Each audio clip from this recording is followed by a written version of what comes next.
Hi friends, welcome back to my channel. Today in this video, I'm going to show you how to add a cover photo on Facebook. Please consider subscribing to my channel and liking this video. Let's get started, guys. Step 1. First, unlock your phone and open the Facebook app.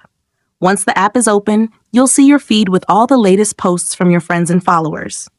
Step 2. Now locate your profile by tapping on your profile picture or your name at the top of the screen. This will take you to your personal Facebook profile. Step 3. Next, locate the Add a Cover Photo option and tap on it. Step 4. Now locate the Upload Photo option and tap on it. Step 5. For the last and most important step, select the photo you want to set as your cover photo. Then, adjust the photo size to your liking and confirm by tapping the Save option to add the cover photo instantly. If you found this tutorial helpful, don't forget to give this video a thumbs up and subscribe to my channel. Thanks for watching!